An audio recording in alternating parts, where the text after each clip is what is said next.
I should have signed Alicia Keys when I had the chance. It wasn't Lauryn Hill. See, Chris fucking Schwartz, you don't fucking remember me, do you?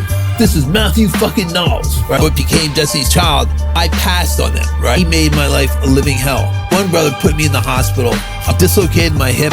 Mother was a drug addict, broke my nose and punched my teeth and everything. I thought he would kill me one day. We are back with another episode of Scars. Today I'm sitting down with music pioneer, Mr. Chris Schwartz. My brother, Chris, how are you doing? I'm doing good, David. How are you doing today? Okay, I'm doing fine. Tell the people a little bit about yourself. I'm Chris Schwartz. I'm a music impresario. I have been in the record business since 1981, and I've signed some of the biggest hip hop artists in the world, including Lauryn Hill, the Fugees, Cypress Hill, DMX, Nas, and I do a bunch of other things. But I'm primarily, a entrepreneur, and I'm 63 years old, so thankful that I have the opportunity. My biggest regrets are I should have signed Alicia Keys when I had the chance. I should have signed House of Pain when I had the chance, and I should have signed Arrested Development when I had the chance. So Alicia Keys, I saw her audition in the in the basement of no, it was SIR, right? We went to SIR to see her play. I thought she was really, really good, but she wasn't. To me at the time, she wasn't Lauryn Hill. See, because I get stuck in barometers, like school became a barometer for me. You know what I mean? So Miss Lauryn Hill became a barometer for me, and it's like, to me, if it's not on that level, then why am I gonna, because then it looks like to me, it's like heavy lifting from here to here, right? So, Alicia Keys was really, I think she may have been a little bit nervous, but that didn't matter. She could play piano and she could sing. But she just I don't know, she seemed really young, and she didn't seem like she was really had that star thing going it. You know what I mean? What she did later on. And Arrested Development, right? I wanted to sign them, right? But I had the Fugees, okay? Number one. The other thing was that when I looked at Columbia Records and people's patience and everything like that, it's like, I already have the Fugees. How am I going to do that too? And it was the same thing with the Roots, everybody's like, why don't you sign the Roots? Why don't you sign the Roots? Well, I basically paid for their first single and video, I felt like I supported them and everything, but just that I had the Fugees. And plus, the Roots, they didn't have it easy, man. They got fucked around by MCA, all sorts of things happened with them. And I think it's because they did, they had more of an underground appeal. They're not they weren't bright MTV ready shiny stars. You know what I mean? So, I think that they kind of they kind of had they were sucking hind tit on, opportunities and everything like that. And I think that, I think that they had maybe identity issues or something. But I remember seeing a commercial on, for MTV, right? And in the commercial, they show all these artists trying to get into a phone booth, right? And the camera goes around, and then Amir's already in the phone booth, right? And I said, that's interesting. So the Roots, they're using Amir as the sole representation of the band, because Amir had a look. You could remember what Amir looked like. Black Thought, back then, he could have walked right past me, and you know what I mean? It's I didn't think that they, the Roots, that they had, I feel like it's compared to the Fugees. The Fugees were very personality driven, The Roots were more like a, if I had to describe it, they're almost like a spoken word jazz thing, They had a great manager though, Richard Nichols. He worked his ass off. Matthew Knowles, who's Beyonce's father, right, he's always on LinkedIn talking about this, talking about that. So I go on LinkedIn one day and I see his name there. And so I texted him. I said, "Hello, Dr. Knowles. My name is Chris Schwartz, and I'm in the record business, blah, blah, blah, blah, blah, blah." And his response to me went something like this: "Chris fucking Schwartz, you don't fucking remember me, do you? This is Matthew fucking Knowles, right? And I'm like, do we know each other? And he goes, I'm Beyonce's father. I said, I know that. He goes, you don't remember, do you? I said, no. He said, I passed on something, which was the name of the group. So what he told me was he bought down this group and what became Destiny's Child, and I passed on them, right? And he's apparently still angry about it, And I don't know why, because the guy's got 11 billion, but but the one thing he said, I still have the pass letter to prove it, right? And I said, that's impossible, right? Doing a pass letter would have required me having a computer. And I avoided getting a computer for as long as I could. And even if I had a computer, I would not write a pass letter to somebody. If I was going to pass on somebody's group, I tell them.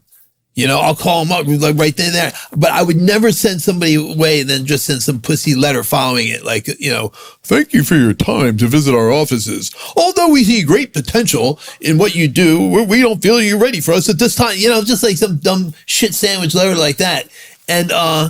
And I was just like, and I was kind of surprised at the anger that he had, So what I think he's confusing me for somebody else. Okay. I think he's probably confusing me for Steve Rifkin or somebody.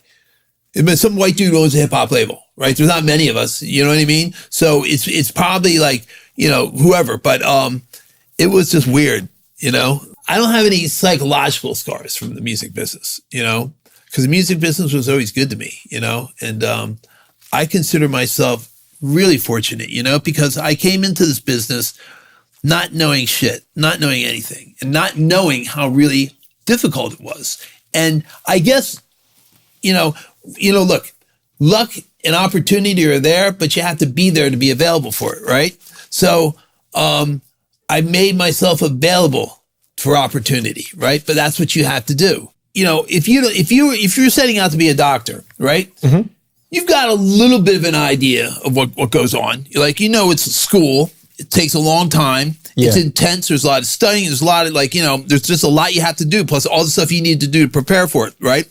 So that's and if you're going to become a lawyer, you know what that's about. It's like you have a general idea. You know exactly what it's about, but you have enough of an idea to say, wow, that's pretty fucking hard, right? Mm-hmm. Okay, music business, I had no idea. I was like, I knew it was difficult, right? But I read this book when I was a kid, and it was about how to get into the record business, right? And it was for musicians, and it had stuff like, when you get a meeting with the guy at the record company, remember, comb your hair. Comb your hair. I know that sounds square and everything, but you're asking this man to invest a lot of money in you, right? So that's what I remember about that book. But I also remember in the very beginning of the book, the very first thing, it was like the preface, it said, the record business is a very, very hard business to get into. And it's very crowded and blah, blah, blah, blah, blah. But the last thing was, but there's always room for you. Mm-hmm. And that's why I carried that with me. I went out with this girl when I got out of the Navy, and she lived in Manhattan, and I would go up there and stay with her. And I was, at the time, I forget what I was doing. I was calling labels, though, about something. And I was doing, because I'd already done some street team promotion and stuff in Philadelphia, and I was doing some marketing and everything. And she was like, I don't know why you're calling those labels. What do you think they're just going to create a job for you? And I said, I was feeling a little bit stupid at the time, because I was like, I didn't really know how to respond to that, because I couldn't even begin to fathom telling this woman about what is going on in terms of music and everything like that. We were at that crucial period of where we just left the whole disco era in the 70s and everything. And you had you had punk rock, which was the cynical aftermath of rock, of hair band rock. And then you had disco, which was this very functional kind of thing, right? So when hip hop came along, it was the record companies had their asses handed to them because disco, like, they cheated their numbers and they said all these records sold. And then when the rug got pulled out from underneath them, all these records came back to the labels, right? And so anything having to do with a 12-inch, right? In the late 70s, early 80s, executives wanted to stay away from it. Because a lot of these guys got fired, and the whole thing. So it's like if it was 12-inch related, they kind of left it alone. And that was really the real reason in the 80s why hip hop was given such a wide berth. Because nobody, first off, everybody thought it was kind of like as a placeholder, right? For the, for like what was going to happen while disco and punk rock were like taking their, turn and everything, right? And so nobody really expected hip hop to become this a global, like its own global economy. It's a third of all record sales throughout the globe. It's half of all music streaming. And it's the only genre of music it's the only genre of music that's done a lot of things. But, for the point of this conversation, it's the only genre of music that it's woven itself into the indigenous lifestyle of every, society throughout the world, right? India, massive hip hop scene, right? It's like the 80s here. I mean, it's crazy. I mean, it's so big that, everybody looks at India, they think of Bollywood. So if anything is happening in music in India, it's happening through Bollywood. And what's happening now is that they're literally about to blow the roof off because there's now I think at this point, there's 500 independent hip hop labels in India. Right? Hip hop labels, and some of these kids, like Punjabi style hip hop and everything, they're it's dope as shit, right? Nas was going to open up a company over there. He was the executive producer of, I think it was, a Gully Boy, right? Which was a big movie, a hip hop movie made in India. And so, back to my girlfriend in New York, right? I saw what was happening and I knew at some point, because hip hop had very low, lifestyle applications in terms of marketing. You didn't have to spend a lot of money to market hip hop, and you didn't have to spend a lot of money to make it, right? So, I thought, yeah, there is a need for a guy like me. There absolutely is, because I see it and I'm involved in it, and I'm helping cultivate it, and and I can easily see, labels going out and taking people who are familiar with the culture and everything, who know hip hop and everything, and making them A&R people or marketing people and everything like that. Right? She didn't get it at all. And she thought, she was and she, I know people who are in the record business, and these people work 15-hour days. And that's definitely, you're not going to work a 15-hour day. I know you, and you're lazy and all this stuff. It was just so crazy. And, I never got to, see her again, but, because it would just been crazy to say, well, actually, not only did they create a job for me, I created my own thing, but, I had a lot of resilience because I grew up in a pretty ugly situation, domestic violence and everything. And, having, come from a family of people who basically had problems, and, I was in a family of 10 kids. I was number 7. And, I had some older brothers who were abused by brothers above them. I have scars from basically just, I didn't have any self-esteem till I joined the service, right? I had slumped shoulders. I always, sat like this or walked like this. And I was because I had such an abusive home life, right? First off, when I was a kid, I had a horrible lisp, right? I couldn't keep my tongue in my mouth when I talked, right? And so that went away when I joined the service. But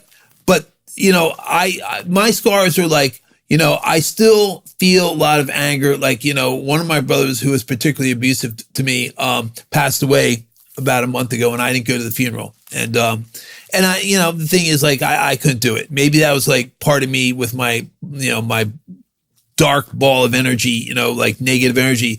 But the reality is that he made my life a living hell. Anything from sleeping on top of a bunk bed, and suddenly I'm being pulled off and thrown on the floor, and he's beating the shit out of me because he woke up hungover and he was in a bad mood, you know? And this was like, it was just stuff like that. I used to, it got so bad. I had one brother put me in the hospital. I was in traction and everything. And, I missed an entire year of school and they passed me anyhow. He dislocated my hip. And I had to go to I had to learn how to walk again. The whole thing, it was really bad. It's like he shattered it. And, and he was a violent guy. These are violent people. Much so that I would come home at night, right? And this is I'm 14 years old. So what I would do is that on days that we didn't have school, if it was on Saturday or Sunday, I would get up at 5 a.m. and get out of there. Wow. Because if I was caught there, then that was it. I was just gonna have to suffer, all day long. And so I'd come home at night and, I would see them, they're watching TV, right? So I have to wait till they go to bed, right? And I would feel their cars to see how long the cars, if the hoods were warm and everything. And I stood out like in freezing cold because I knew that if I went inside, it was going to be, just my father was a furniture salesman, right?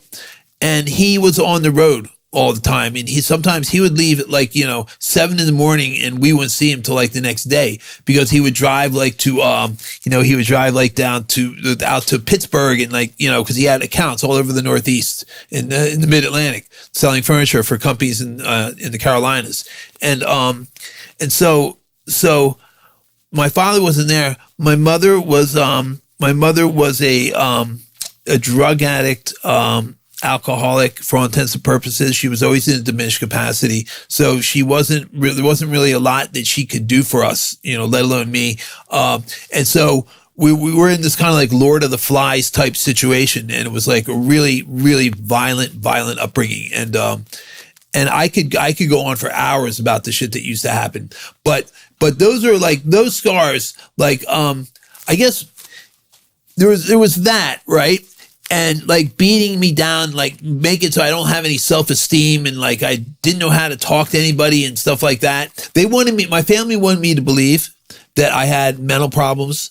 They were constantly wanting me to believe I had mental problems. When you're a kid, right? And you're constantly being made to feel like you're some fucking loser, right? And you're 5, 6 years old. This is what they're telling you, right? You start to believe it. What I didn't realize at the time though, I was just telling my older sister this the other day. I just realized that looking back in memory, I don't ever recall seeing any of my older brothers reading a book. That's all I did. I read books all the time. I've become aware, very recently, that they realized I was smarter than them. And they didn't know how to deal with that. Wow. They didn't know how to deal with that. I never saw them reading a book, anything, and I think that they resented that and they didn't, so what do they, what do stupid people do when there's something that they don't understand and, they're put off by it and everything, well, let's kill it. You know what I mean? There was plenty of times that, I had my one brother, he tied my, copper wire around my wrist and he kneeled on my chest and he broke my nose and a bunch of my teeth and everything. And, I thought he was going to kill me. How old were you? I was 13 and he was, 16, 17. Right. And he was just he was the one brother I never wanted to be alone in the house with. And the thing is, I thought he would kill me one day. But I didn't think he would do it on purpose. I just don't think he realized that he just wanted to hurt you. You know what I mean? One time, up at the YMCA, he was holding me underwater and I'm right? Lifeguards were blowing the whistles at him. They had to jump in the pool to pull him off of me, right? And they dragged me over to the side, get him off. So I'm sitting there on the side of the pool on the pavement, and I'm choking and coughing out water and everything. And the one guy tells this woman, he goes, "Call the cops," right? And I said, "No, don't do that." He said, "What do you mean? Don't do that?" I said, "That's my brother." And I remember feeling so embarrassed to have to say, "That's my brother." And the one lifeguard said to him, he said, don't ever come back here because we're never letting you in. And he was like, oh, go fuck yourself, laughing. I'll never forget walking out laughing. He thought it was the funniest shit in the world, So all that, right? I think, by the time I got to boot camp, right? They did a lot of yelling in boot camp. Like Navy boot camp isn't like Army and Marine Corps, but it's like they teach you how to live on a ship, right? But there was a lot of like yelling, and they come in, they throw cans across the room at like, trash cans at like, 5 a.m, and everybody gets up, and suddenly there's like 20 senior chiefs in there, and they're all screaming at people in groups and everything like that. I didn't even care about any of that. It meant nothing to me. Because after like what my home life, boot camp was like, oh my God, this is like being on vacation, It's like, it was awesome. I loved it, right? It was like all these people I could talk to and like, and not be looked at like I'm some freak in nature, you know what I mean? And so I think like I kind of found my voice in boot camp. I started to realize people were actually interested in things I had to talk about, right? And the other thing was that I knew a lot about music, and I knew like everything. I knew like bluegrass, I knew R&B, I knew rock, and I found that I could actually find common ground with anybody by talking about music. It was easy, right? Mm-hmm. It's like just find out where somebody's from, right? If somebody is from Newark, right? In 1978, there's a good chance they're into Southside Johnny and the Asbury Dukes, right? That's what they're into. That's their thing, right? And so I became like, like I was somebody that could talk about music more so than most people, right? I had a voluminous knowledge of it. And so I was able to use it to maneuver in social situations that literally 2 months ago, prior to being in boot camp, I couldn't do, right? So I started kind of building this new kind of new confidence, right?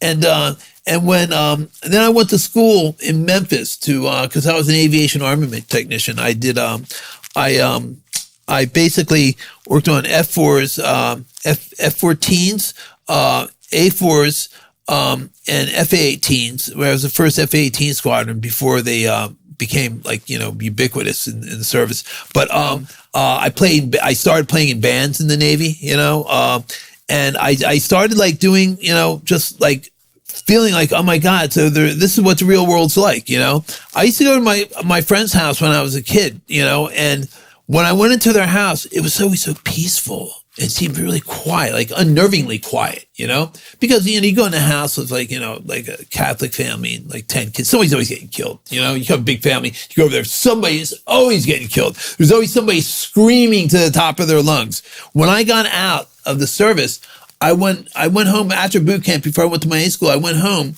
and I remember my father had picked me up in Baltimore or Washington, and I go in the front door, and my brother Carl and my brother Paul, my two younger brothers, are screaming at each other at the top of their lungs. And I remember having this reaction to it, like, cause I had not heard it in months. I almost forgot what it was like. Mm-hmm. And I just remember feeling that like jolt, like, oh my God, like they're screaming at each other, like this is what it is here, right? I went and stayed at my friends. I couldn't do it. I couldn't stay there. So I got out and I started playing in bands, right? I played electronic music, and I was really into electro funk and all that stuff. And when we joined a bigger band, my friend Jeff and I, and it's weird because we're into electronic music, right? So we were the first people like ever to have like a Roland TR-808. Nobody, like, we bought it because we saw an announcement by Roland Corporation that they were coming out with this programmable drum machine. That was a big deal, right? Because each instrument had its own out and all that stuff. And so we bought this Roland TR-808, but we bought it to do the stuff that we were doing. It had nothing to do with hip hop or dance or anything like that. I had no idea how iconic that machine would become. So we were doing a gig at the Gallery Mall. Do you remember the Gallery Mall? Yes. Yeah. So it was Jeff and I, right, playing keyboards, and I played guitar sometimes, and then we had this girl who sang and played saxophone, and we played the Gallery Mall, and this group of kids came over to us and asked us if we could do drum programs for them. And we said, yeah, we got a studio at our house. It was, why don't you guys come over? So they came over the next day, and we're doing this. And now I'm doing these beats at my house, right, with these kids. And I'm calling them kids. I was a kid myself. And so Jeff and I had a lot of 12-inch records, right? Because we were into like all this stuff, dance and everything. And I remember seeing a record label called Virtue Records in Philadelphia. And it was on a record, it was on one of those 12-inch records, right? So I'm going through and I'm looking at every single one. We had like a couple thousand 12-inch records, right? And I'm not that far into the stack, and I pick up a record, and the record itself is Virtue Records, right? So Virtue recording the whole thing. Now, Rich Murray was my roommate, right? And Rich was a film director. So he had been doing some videos, and he had got me the gig cooking on these videos, right? Because I worked in restaurants and stuff, and I knew how to cook. And so I was doing some catering and everything. And I had met Donald Robinson, right? Now, Donald Robinson was a big thing at the time because he had done Eugene Wilde, and he had a couple songs on the radio, right? For Gamble and Huff and the guys from the other company, Philly World, right?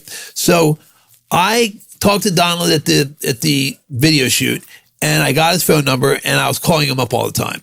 And I could tell he really didn't want to talk to me, but like, but I finally talked him into coming over to our house, and he came over and he goes, okay, let's see what you guys are doing. So we're sort of like sitting there kind of looking at each other like we're not sure what to do, because we're more like a production type of band. And he goes, well, what can you do on the guitar? I said, well, I could do a couple things, but nothing on the level you're looking for. He says, well, look, he goes, you got to have songs, He goes, do some songs, write some songs, and when you get some songs, call me back. And he left, right? So Donald leaves. So I called Virtue like about 3 days after that is when I talked to Virtue. And I'll never forget, because Frank also sounded like he wasn't the type of guy who wants to lounge on the phone. So I told him, we're working with Donald Robinson. This was not true. And he basically said, really? He goes, when can you come up? Right? So I went up to Frank's studio, and I had, the hip hop stuff from those kids, and I had some stuff that we were doing, and they didn't like the stuff that we were doing, but they loved the hip hop stuff. And they paid me like, I mean, it was like $600 or $800. I remember Vince gave it to me, crisp $100 bills. And I'm looking at this like stack of $100 bills, thinking, oh my God, this is more money than I could make in a month. It was like, and Frank looked at me, he goes, all right, so you're going to come back, because we want to record those kids and blah, blah, blah. And I'm like, okay, this is it. This is what I want to do. So then I did that. And I got a job at a place called Nicetown Records in West Philly. And then, I was working for Nicetown, and I basically met Joe Nicolo, because we were recording a female artist for Nicetown. I just forget who it was. We were recording her a session for her at Studio 4, and I met Joe, and we got together later on, and so we formed a company, and it was the first couple of years were like kind of slow, it's kind of weird, like Joe, it's like we talked to each other like 50 times a day. And it got to the point where when stuff really started to happen and it became like a really serious gig, the only place that we could talk was the men's room. It's the only place where we could get privacy down there. Because at the time, like, we are now taking up the entire concourse of the basement. We had all the offices and studios and everybody down there. But if Joe and I wanted to have a private conversation, there's nowhere we could go, right? So we would go and talk in the bathroom. I'll never forget this. It was so crazy, the things we used to talk about. But it was like, we get calls from like Sony about something, and it's like, okay, well, how are we going to do this? What are we going to do? And everything like that, right? And somebody said, so what led to you and Joe breaking up? I said, I don't think anything led to us breaking up. I think what it was is when we moved into the building in Conshohocken, we both started to Joe was in charge of the studios and everything, and I was in charge of the record label, right? So these are two completely different groups of employees, right? And so everybody is going to flock to the banner that they're going to go to, right? But it got to the point where now we have like these big crews of people underneath us, and it was kind of like, I don't know. I think Joe kind of like, I don't know, maybe he was bored of the business or something like that. But it's very hard to get him to talk about the record company, you know? What was the name of your record company y'all formed? Which one? The first one? The first one. Was Pyramid Productions, which was, I don't know if we could have found a more ambiguous name.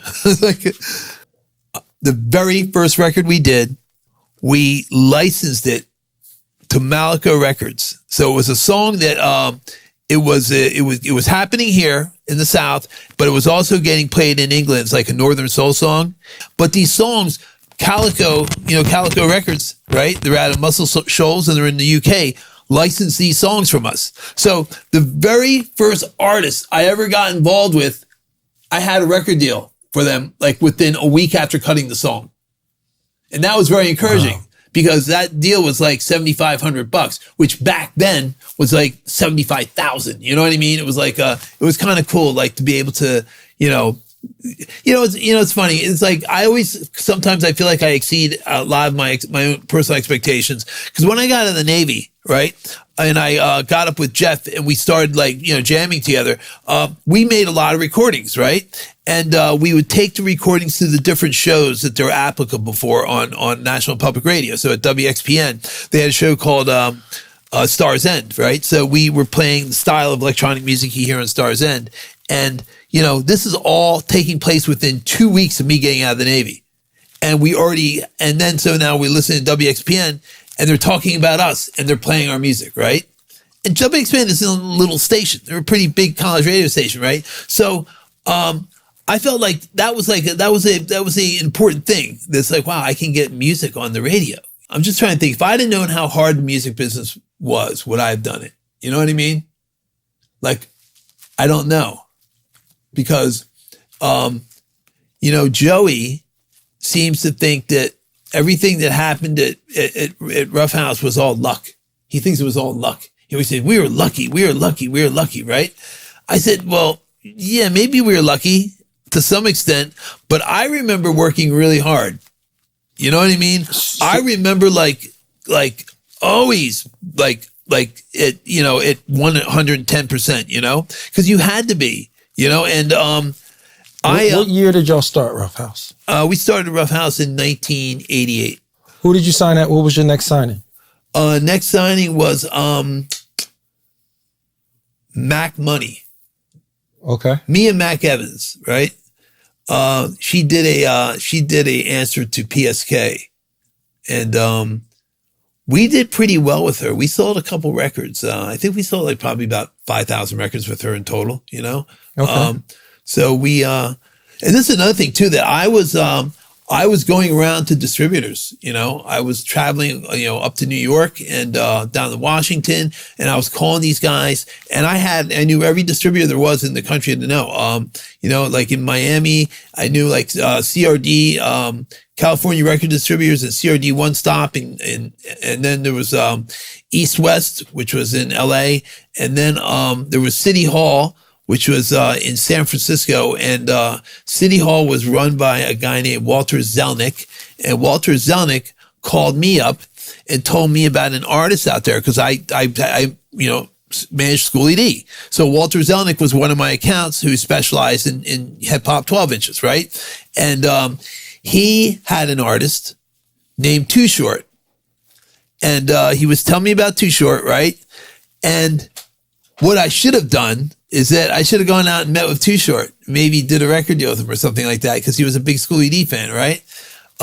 Instead, I called up Barry Weiss at Jive and told him about it. And I said, as a matter of fact, I didn't call him about that at all. We were just talking. I said, hey, have you heard a guy named Walter Zelnick at City Hall said there's this guy named Too Short that's really good, out there and everything. He sold 45,000 7 inches that week, right? So 2 weeks later, I look at Billboard and there's a article about Jive Records signed Too Short. There was a period, I think, in the 80s, in the mid 80s going on. Like I was never in the Houdini, right? because I thought Houdini was like, because I knew their music, like I'm picturing like the 808 and the Sequential Circus Pro 1 and the little like mixing console. And I know exactly what it is that they're doing. And they're doing, it's like, and it's like, oh my God, that's so corny. I can't take it. And I thought their lyrics were corny. And I'm sure they're cool guys and everything. I couldn't get down with Houdini, right? And especially not after working with Schoolie. It was very hard to get into any hip hop. Okay. As a matter of fact, I started managing Schoolie, and when the couple times when I didn't know if I was going to still be working with him or not, I do remember this. It's like, well, after this, that's it. Because, after like listening to Schoolie all the time and his PSK Gucci time and all that stuff, it was really hard to listen to other hip hop because I thought most hip hop that I heard on the street and everything was corny as shit.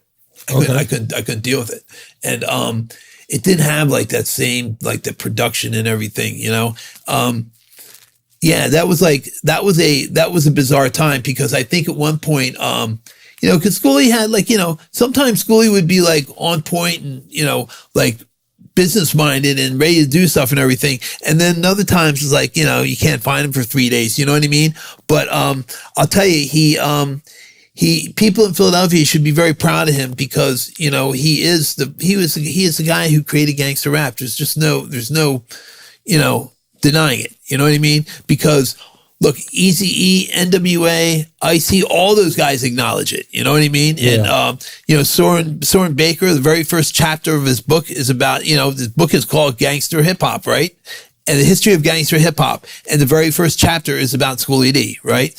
And Ice-T will go, well, you know what? Like Ice-T will say he popularized it, right? He made it big, but it was Schoolie that had it before him. Because Schoolie had put out PSK 2 years before 6 in the Morning came out, right? And you've heard like those other songs, the NWA songs like Dope Man and songs like that, right? It's all like taken right from PSK. So who are some of the other people you signed at Rough House? All right, so I guess we can talk about the big ones. So we signed the Fugees, Cypress Hill, Nas, DMX, Criss Cross, then like a bunch of like smaller artists. I signed a bunch of rock bands. I never had much luck with them, and it wasn't because it wasn't because I didn't know what I was doing or anything like that, or they weren't really great bands to begin with. They were really great. We had one band that they came out of the box. They were a top 5 in the country. We had a song and the band but they imploded though. They messed it up for themselves. They got hired to do the Weenie Roast or whatever it is, the summer concert party that they have in Chicago, and they. Basically, I bought them a school bus so they could drive to Chicago to make the gig. And they get in the school bus and they drive to Chicago, but they do it 5 hours late. So they get there and the singer tells, the programming director at the station is telling the band, it's like, we moved a lot of things around for you guys, blah, blah, blah, blah, blah. And the one person in the band who just couldn't keep his mouth shut, he says, well, you're lucky we're even here, right? They went up to, there was a problem. Like, it wasn't a problem with them. It was just a problem the way that things organized is that the radio panel sometimes will get split into 2, like the Billboard reporters and everything. And it's because, like, in the case of this particular group, half of the panel loved the group. The other half thought they were fake. Meaning it's just like some kids who like are singer-songwriters and put some thing together. It's not even a real band, right? And so what happened was him, I guess he got in an argument with his girlfriend on the way up here. Not the guy in the band, somebody else. But he caused something else to happen to where the band arrived late to the station, the radio station, where they're getting interviewed on the station, then they're doing a show that night up in Rhode Island, right? So the singer goes into the interview with the guy from the radio station, and the other musician is there too. And I don't want to say any names, because. Understood. But anyhow, he was very abusive to the guy at the radio station. The guy at the radio station is doing his job. Like, you're sitting there, you're asking me questions, right? Uh-huh. He's sitting there asking this kid questions, and This kid is so put off by it. He's like rolling his eyes and he's like giving him stupid answers and everything like that. The radio station, the guys were so pissed off that the show that they were sponsoring that night with this band playing it, they didn't even show up. And then they called Columbia the next day and they said what happened, right? And that was bad because we had already had some other incidents too. Like they had a song that was, it was like a top 6 song, the number 6, right? And, the Billboard did an interview and they interviewed the band, right? And they always had this like little section where, in the modern rock part, whatever song is hot that week, right? So they're talking to the band about the song. And this is the first news I'm hearing of this. What they're about to say is that they said like one word answers to the guy from Billboard. And the guy mentioned the song and the same jerk off, right? Who mouthed off to the radio guy up in Rhode Island said to him, "We don't even like that song. The record company put that on there."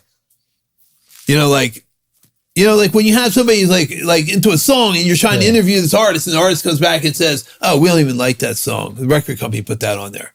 And like that was it. That did it. It was done. They were done. I couldn't have kept them on the label if I wanted to. They would come down to the studio and the studio would buy these because people drink a lot of coffee in recording studios, right? So they would get these things. It was a sugar thing. It was like this high industrial sugar thing, right? We always had like 4 of each, 4 creamers, 4 sugars, these big like containers of it, right? So one day the band's in there recording and everybody's drinking coffee and I go to make coffee and I open up the cupboard and the sugars and the creamers are gone. And the one guy who works for the studio, Dirk, said, "Well, I used them this morning. They were all there," right? The next night, I happened to be over at this guy's house. I go to his cupboard, and I figured I was looking for a glass, and I open it up, and there are the 4 big things of sugar and 4 big things of creamer, right? So here's what's interesting about the story, if you're not finding it interesting. But here's what was interesting about me. He could have just taken 1 of each. And he'd have been good for 2 years, right? Because there was these huge containers, right? He took 4 of 1 and 4 of all 8, stole them, right? And then the manager told me that they were at my apartment, right? I lived over on City Line Avenue. That he walked into my kitchen and this guy was in my refrigerator, like stealing my pickles and like what I mean, like condiments and stuff like that. And it's just like, what's the matter with people, And the thing is, his brother, who was in the band, was one of the nicest guys you ever want to meet. But, I just think, the whole thing about like people being disattached and the whole punk rock movement and why be normal? Why be happy? Why be positive? Why be this when you could be like this morose jerk off? You know what I mean? And I never understood that. That's the one thing that always eluded me on a conceptual level is how people, how they can find substance in misery, because I don't like misery. I've had enough misery in my life. I don't need it, So I never felt like I had to be, I had to go out and look for it, How was the transition from going from being a powerhouse, Everhouse, to selling cars? Oh man, I was good at selling cars. I was crazy good. I mean, it was like, here's the thing. I discovered something quite by accident that paid off for me. It wasn't much of an investment to make. And here's what it was. I had started at one point, I had a thing for that I could never ever sell somebody something that I knew that they didn't have the money to pay it and all that stuff, and it was about elderly women, and I had told within a space of 4 weeks, and I got yelled at for this, but there's a couple, there was I think it was 4 elderly women to come in all different times and everything. And I told them not to buy the car, or I would tell them to wait, and they would tell their kids this, right? The adult son and everything. And he's like, you know what? That's the guy I want to go buy a car from, And what I found out was then suddenly I would turn, at one point I sold a guy and his daughter, and the son was there. a car, an Altima, and he was the head of the union for the baggage handlers at U.S. Air in Philadelphia. And I went from that to selling the entire U.S. Air staff. Wow. I sold him hundreds and hundreds of cars, right? It was crazy. I was so amazingly good at selling cars that for the first 2 years, I thought, man, I'm gonna want to do this forever. It was so easy, you know? But then it's like, it became a drag, you know, because I started getting other opportunities and everything, and I couldn't do both, you know? And I was never been planning on coming back to like music full time because I wanted to write books and everything. And I ended up, you know, writing, and then, you know, the vinyl resurgence happened, and one of my best friends opened up a vinyl pressing plant, and everybody wanted vinyl. So it got me basically positioned to do a lot of records. And I've done like 42 records in the last 2 years. That's a lot of records for any label. Okay. But it's my goal to I'm going to become the largest independent distributor of vinyl records in the world. I have, I'm doing a Black Thought record. Okay. Speaking of the Roots, right? That's so weird. I'm doing a Black Thought record. He's got some great features too. So I'm doing Black Thought. I'm doing DMX, the last record he made before he passed. I'm doing Logic. And I got Wu-Tang coming out on the 18th. Miss Lauryn Hill, Sayla Marley, Zion Marley, YG Marley, Bam Marley, the Miseducation live album. That's 7 albums in that deal. My goal is to get the records I have, the new records I have out, but also put the records out that I have, that I just bought over to the new thing, right? So, and they're all like, you know, they're it's the thing, they're really good records. You know, they're like, it's new music by a heritage artist, right? It's on the best possible vinyl pressing you could do, right? It's 180 gram vinyl, and it's virgin vinyl, meaning it's got no additives. It's got nothing in it, you know? So it's got it's got better fidelity, and it's got better, you know, lifetime playback durability, right? And then we master it by we have a software package. It's called Perfect Groove, and what it does is that so it auditions the song that's going to get mastered, right? So it auditions the song, and then it provides a digital rendering of what the actual acetate is going to look like, right? But along with that comes a critical analysis report that shows you in like 2 minutes and 10 seconds into the side, you're going to get groove deformation right here, right? And it's going to show like you're going to get a heat temperature change and all this stuff. And it gives you options and recommendations on how you get rid of it and everything, right? So basically, it gives the engineer a roadmap to get rid of any noise that would impact the playback of the record, right? All that stuff. And it's amazing because our records that we press, they literally mirror the intended audio equalization of the original studio masters.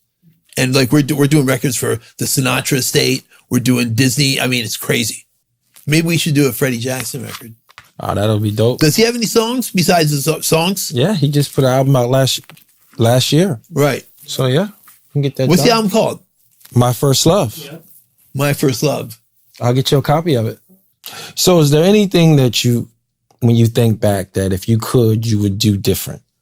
Oh yeah. I wouldn't have, I got to the point where I had so much money, I was investing in businesses that, I didn't understand. And that was a big mistake. Okay. I understand it conceptually, right? But I didn't understand it enough to where I could be fluid in it back and forth. You know what I mean? And so, I feel like, right now is that I think what this business needs is that, it needs more people like you and me and him. You know what I mean? Mm-hmm. We're in a DIY, right? D2C paradigm. Do it yourself and direct to consumer. That's where it's at. And if you're a new artist or emerging artist and you go out and you have like now 3 people who are like fans and they're into your stuff and they show up to your shows and everything like that. Okay. So if you have a constituency of fans, it's not about going out and getting more fans. That's not your job as an artist. It's not the artist's job to do that, right? That's the fan's job. It's the manager's job, right? But the bottom line is, if you have a fan base of say 12,000 people, well, there's about 300 or 400 people in there that will be your advocates that will go out and help you create new fans. It's about identifying and quantifying the fan base you have now. That's where the science comes in the math and everything, because it's like, then you can kind of look at people like, it's like, say it's summertime and, it's Freddie Jackson. You now have a list of people, right? Aside from all your other fan lists and everything, but you have like, say 1,700 people, right? Mm-hmm. Just say 1,700 people, right? Like if he's got a certain song coming out at a certain time, and everything, there's all sorts of things that you can construct and put together, and you can make it like a communal thing, and you can get here's the thing, man, you want to get fans get an artist's fans, get them to talk to each other. When the fans start talking to each other and they form a community within their own fan base, right? That is like, you can't put a dollar value on that. It's amazing, because there's nothing, because they're always going to be there. You know what I mean? Because it becomes part of their identity, Just like there's a reason people follow the Grateful Dead. You ever been to the Grateful Dead show? You ever been there? No. All right. Those fucking people, they like fuck up traffic, right? It's like you go to a Grateful Dead show, there's people that have spent their entire lives who were born at Grateful Dead concerts. And it's their home. You know what I mean? It's what they do. And so it's not that much different, but like just pop music and R&B and everything. It's about community, fan base, growing it, and if you can get the fans talking to each other, that's why I said like one of the best things to do is to do to do it either like a podcast thing or a playlist thing where you get responses, right, from different listeners and everything. So like what they're doing now, there's a company called Formless, and they're a Web3 marketing application. What they do is that somebody will put up a song, right, and they will give away 50% of the song to the first 20 people that call. And those 20 people are now in a race to see how many of their fans they can get into this, how many of their friends that they can get into this song, right? And so what happens is that at the end of the clock, whoever has the most people wins like, a nice little chunk of money, but everybody else gets a piece of that song. They own it now, and they already made some money on it, as well as the artist. Okay. It's called Formless. Look them up. Okay. Look them up. It's very cool. So what are some of the other things you're working on now? Well, they got the app. They got a fan engagement app. So yeah, tell us about the app. What it's really about is that it's a fan engagement app made by a company called My Seat Media, right? Up in Canada. And they've been in the fan engagement solution business for like 17 years. They've been doing this. And what they did is that they developed this white label app. White label means it's an app that anybody can use, right? You can customize it. You can put all your own stuff in it. And it's really cool. It's like really easy to use. And, you can create pay windows. Or paywalls. You can do, auctions. You can do subscriptions. You can do music. You can do merch. You can do live event ticketing. You can do meet and greet ticketing. You can do live streams, right?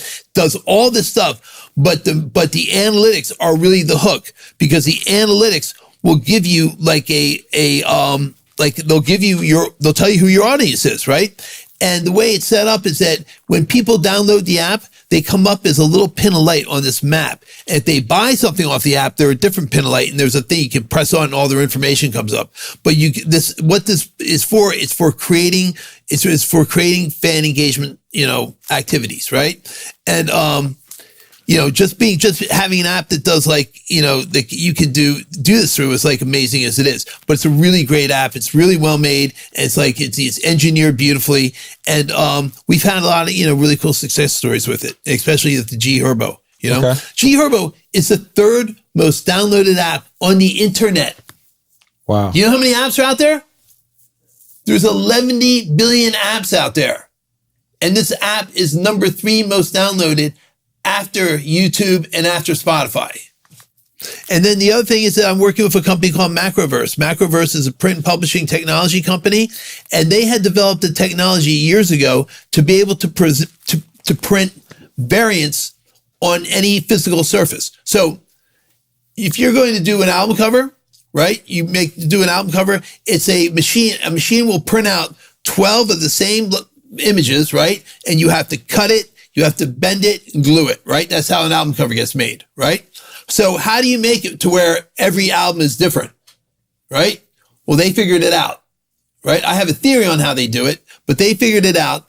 And so on April 12th, we're going to be releasing for the first time ever, we're putting out the new Wu-Tang record, and the album cover is going to be a 1-of-1 variant.